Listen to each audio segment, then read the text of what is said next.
Today is all about our graduates and their family and friends who've supported them on their journey. What a significant day and personal milestone for each of you. You have worked hard to overcome numerous challenges to get to this day, and my heartfelt congratulations to every one of you. I still recall the day when I graduated. I didn't have a dime to my name, but what I did have were student loans and important lessons I'd learned from my parents. My degree, and importantly, I had a dream. And that's what I wanted to share with you today. What can happen when you find your purpose and with grit and relentless determination pursue something you passionately believe in?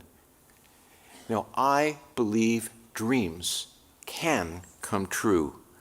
Dreams, your vision can be realized, and that every graduate here today has the ability to accomplish things far beyond your wildest expectations. Why? Because that's exactly what happened to me. Following my graduation, after spending time in Europe learning about the wine trade, I returned home to start up, as you heard, Canada's first wine merchant, Mark Anthony Wine Merchants, at the age of 22, out of that 10 by 10 square office in the back of the Queen Elizabeth Theatre, because it had the cheapest rent in Vancouver, $29.95 a month for 100 square feet. I made my sales calls to the only potential customers at that time, the government liquor boards across Canada. Not surprisingly, they shut the door on me, a 22-year-old, refusing to give me any listings in their stores. And of course, no winery owner anywhere in the world is prepared to give their Canadian import rights to a 22-year-old kid for products already on the shelves. So even though the wines I'd found in Europe myself were of higher quality and lower prices, and I was successfully going door to door selling to private clubs in Victoria and Vancouver who were they were the only ones allowed to import wines through the board themselves that weren't listed. Restaurants couldn't at that time. And they loved my wines. It was nowhere near the support for my startup business I need, and basically I was a failure before I even got out the front door. But I did not give up, and with the relentless persistence, their curiosity of how I could get around the liquor boards paid off. And I learned there were 3 major potential customers that didn't have to buy what was listed in the government liquor stores. And they were the then 3 international Canadian flagged airlines. What they were after was pretty straightforward: better tasting, value European wines, which is exactly what I'd sourced. But to make it more interesting for them, I went further. I proposed to make exclusive blends and design custom labels that no one else in the world would have. It wasn't easy to gain their trust at that age, but I over-delivered in every way I could think of. Now, I must admit that offering to train their flight attendants on wine service wasn't the most difficult part of my assignment. But no other supplier had ever offered to do that. At last, I was in business. That said, there were months I didn't pay myself. I skipped quite a few meals in the first 6 years, and once was even arrears paying my rent for 3 months, which still bothers me today. But I never missed a paycheck for employees and always paid my bills. Then when things started looking up, and I just thought things were clear, I had the rug pulled out from under me by major Canadian distillers who basically controlled the import wine business in Canada at the time. They approached my suppliers, convincing them that their large sales forces of 100, 200 people would do a better job than my team of 3 at the time.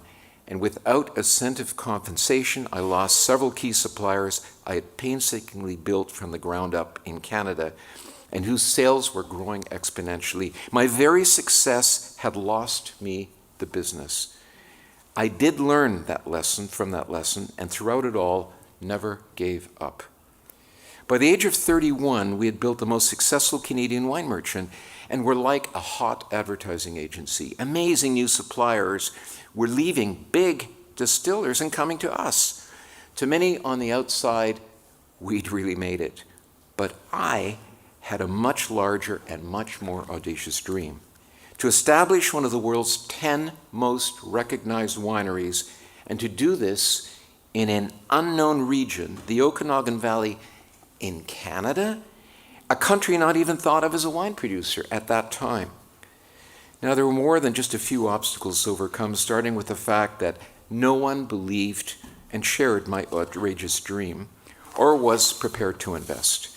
If this was going to happen, my only option was to self-finance everything. Now, the Mark Anthony Wine Merchants business was really successful, but we had nowhere near the cash flow to finance a winery. I had to think of creative ways to build other new businesses that would produce the needed cash flow to finance my dream. I put everything I owned on the line, borrowed everything I could from banks to purchase of what was then one of only 5 Okanagan wineries teetering on bankruptcy, called Golden Valley, and I renamed it Mission Hill after its amazing hilltop location. Now, believe me, it looks nothing then like it looks today. A year later, 1982, the Canadian economy was in a deep recession, and we were paying 25% interest on our loans. And the Toronto-based banks essentially shut down lending in Western Canada, and it looked like the end yet again. To survive, we had to innovate, invent something new, something that had never been done before. The winery we bought produced a small amount of cider, which, by the way, was in my mind undrinkable. I brought in cider making expertise from Switzerland, where I'd gone to school as a boy, and created the Okanagan Cider Company. What was different is that we developed and sold the world's first ever flavored ciders using cherries, peaches, and other fruit instead of just apples. And in doing so, we tripled the size of the entire Canadian cider market. We ended up with, it kept Mission Hill alive despite paying the 25% interest rates to the bank. The early years were challenging, and the obstacles at times seemed insurmountable. Now, throughout, here's my learning I'd like to share with you. When you hit a roadblock, invent something new. Think different. Innovate. See all roadblocks as the opportunity to create new paths and outcomes, as uncharted territories, and that's what we did time and time again. It took 13 long years until I knew my dream had legs, when in 1994, Mission Hill won the trophy for top Chardonnay worldwide at the most prestigious wine competition in London. In fact, this was the crucible moment for the Okanagan wine industry. Lightning had struck. Now, making exceptional wines was one important aspect of success, but I also believe that someone had to build a destination winery in the Okanagan, one that could attract wine and food enthusiasts from around the world to our valley. Visitors to Mission Hill, the new Mission Hill, would need to leave with a lasting memory they would never, ever forget in their lives. Well, it took over 5 years to build that new winery on top of the hill, and a good thing it did, because the true story is, as we started construction, I had no idea how we were going to pay for it. Yet again, we had to find a way to generate cash flow quickly, this time much, much more, to be able to finance this showcase winery that would put the Okanagan on the world stage. My vision was again hanging by a financial thread. We came up with something truly groundbreaking, an entirely new drinks innovation that I learned last night was a matchmaker as well, that turned out to be Mike's Hard Lemonade, which created an entire new beverage category in Canada the spirits cooler category, and in an entire new beverage category in America, which together with our other beverage categories we've created in the United States, our little Vancouver company, now make up 25% of the entire beer business in America. We created this American icon brand in Vancouver. And by the way, around 9 years ago, we sold the Mike's brand in Canada to be able to finance what would become an even bigger icon in America, White Claw Hard Seltzer, and more about that later. We took every dollar and invested it in the Mission Hill Winery and began to assemble the best vineyard sites in the valley. The new Mission Hill family estate, complete with a 12-story bell tower and underground cellars blasted into the volcanic rock, went into architectural magazines, publications the world over. It was finished in early 2001, and visitors streamed in our gates, first from British Columbia, then from Canada, then from America, and then from around the world. Today, there are probably close to 400 wineries in the Okanagan, and it's an almost $3 billion industry, an agritourism industry employing more than 15,000 people. But we're not there yet. We are nowhere near realizing the real potential of the valley. Now, a key driver of our success is to continuously raise the bar to drive towards perfection. So next we embarked on a project to pioneer the highest end $100 bottle plus. Yes, British Columbia wines, it would be $100, $200, $300 a bottle. Unthinkable. This time, elegant Burgundian-style Chardonnays, and created a small artisanal winery called Checkmate down in Oliver, not far from the US border. Now, you may have heard that Checkmate became the first ever Canadian wine to be awarded not one, but 5 years in a row we've been awarded perfect 100-point scores for our distinctive and very limited Chardonnay vintages. This is a watershed moment for the Okanagan and a first for any Canadian wine, but it wasn't enough. This is just always reaching more, always looking to the future. To truly secure the place for the Okanagan on the world wine stage, a perfect score Chardonnay was not enough. We also needed extremely high-level, sought-after red wines. For close to 20 years, we'd been working on the most challenging red wine to make. It's called the Heartbreak Grape, Pinot Noir. In the fall of 2013, the unexpected happened. Lightning struck again. Mission Hill won Best Pinot Noir in the World trophy in London for a wine named Martin's Lane after my late father, Martin, who sadly never had the opportunity to see the winery that now bears his name. After winning the top Pinot Noir trophy in London, because Pinot Noir is such an incredibly difficult and sensitive wine to make, it was time to build a winery just to produce Pinot Noir and Riesling. And we decided to build the most radical contemporary Pinot Noir winery in the world, a winery that would be carved into the hillside and actually had 6 levels. There's only one other winery in the world because it does not have a single pump. If you pump Pinot Noir, it immediately harms the wine. So everything is done by gravity down from on 6 levels. And 2 years ago, we won the top prize in architecture from the American Institute of Architects for Martin's Lane. And our inaugural vintage, touchingly, was named after my mom. Fritzies was her nickname, and it won an unprecedented 97-point score. We had done it.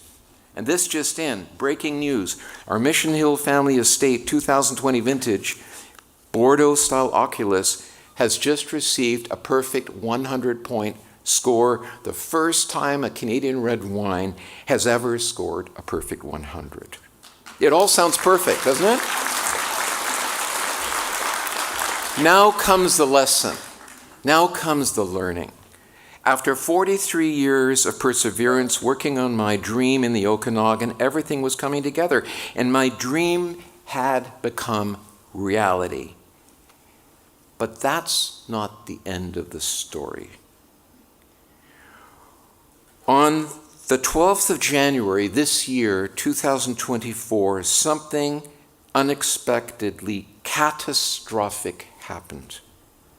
An Arctic front of unprecedented duration, 57 hours of cold, brought with it an average minimum temperature of minus 25.2 degrees centigrade across the valley. Primary vine buds can only survive temperatures below 18 degrees centigrade for 6 hours. We had 57 hours. Each additional hour did more and more damage to our vines. The long, crippling duration led to extensive vine death, and as a result, not only is there no zero Okanagan harvest this year, but something we haven't announced anywhere else. We've had to pull out hundreds and hundreds of acres from our estates that we so carefully had been tending, each and every vine. 24 times a year we touch our vines for 25 years. And we had to tear these vineyards out this spring. As you can imagine, this was an incredibly emotional moment for our vineyard team and for me personally. As a result of the lack of fruit supply, every single barrel and every bottle of wine in our cellars is even more precious than ever. My instant reaction on receiving the phone call while on a business trip in Europe, advising me of the scale of this catastrophic event, was not to despair, but to immediately start planning our future, and as always, relentless determination to learn every single thing we could from this event. Nature was telling us we had to pivot in terms of what and where we plant. Now, as it takes 7 years after replanting to have mature grapes, you can imagine what this means and takes in terms of investment, belief, and commitment to the long term. We assembled experts from around the world, and we already have our plan in place for the long term, which is being executed with new plantings already in the ground.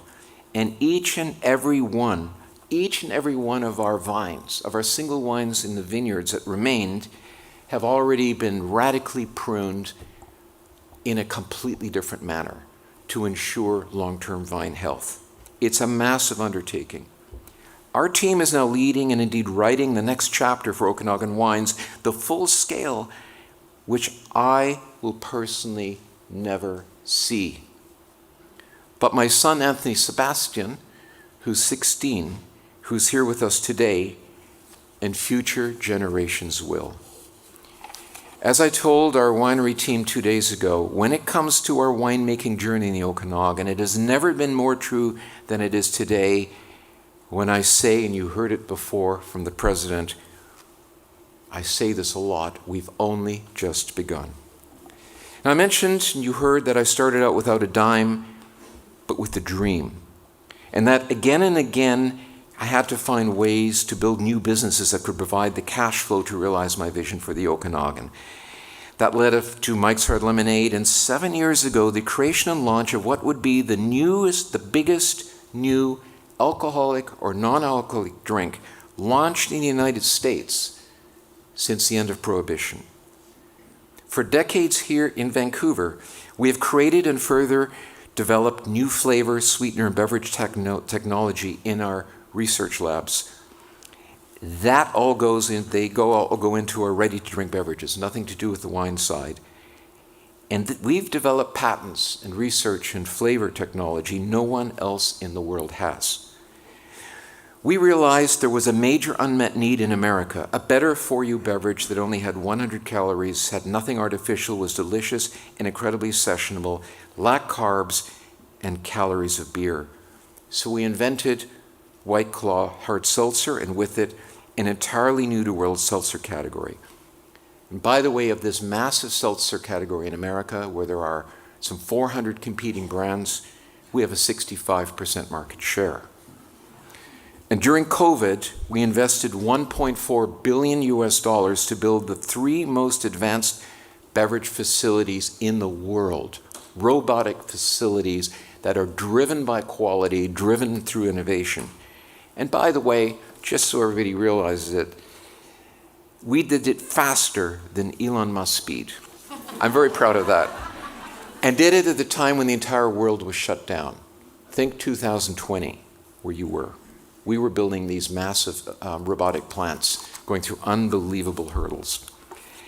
Today, White Claw is going international, and White Claw is the #1 brand in every market we launched in. Now, I'm so proud that our Vancouver-based private company that competes with the largest drinks company in the world, even Coca-Cola, Pepsi are now competing with us. They've come into the market. We are, in fact, the world leader today in ready-to-drink. And I'm so proud that our president of our Dublin International Headquarters is from Victoria. And the person that runs our US operations out of Chicago is from Burnaby, British Columbia. Now, how great is that? And we're not finished yet. We're entering the non-alcoholic space. You can look for a unique 0% of White Claw here by spring, and it's based on our unique research and is, of course, all natural. And we've partnered up with international soccer legend Lionel Messi to create Mas Plus by Messi, a next generation hydration drink, which is unique. All natural, nothing artificial, virtually no calories, vitamins, minerals, antioxidants, everything you need, and only 7 calories in a can. So Lionel Messi's and my purpose is to have a positive impact on people's health and wellness globally. And it's just entered the Canadian market. Now you may ask, how do all these learnings, my learnings, apply to you? I started out by saying that each one of you has the potential to achieve far more than you could ever imagine. Have a dream, believe in it, and believe in yourself. And then never let anyone take your dream from you. Guard it with your life, and never settle or compromise your integrity. Rest assured there will be mistakes and failures along the way, but always remember what looks like a failure at the time is actually learning. There is always a silver lining in something that went wrong. And most importantly, know it's truly not about just making money.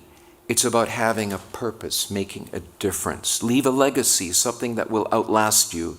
So your life leaves a lasting impression and makes a positive impact on your community, on the world. That's far more fulfilling than just a bank account. And let me leave you with one last thought. A small, committed, and passionate team can change the world. We prove that in our industry. It only takes a dream realized to accomplish what others thought was impossible. There's nothing stopping you but yourself. Believe in your dream, believe in yourself, and believe in others. With grit, determination, and relentless perseverance, you can do it. This is your day. I wish you nothing but success and personal fulfillment in your future. And if I leave you with a single thought, know you can achieve far more than you ever dreamt of in your life. Go out there and make it happen. The very best for your futures, and thank you again to Royal Roads University for this incredible honor and the opportunity to address you today. Thank you, Mr. Prince. Thank you.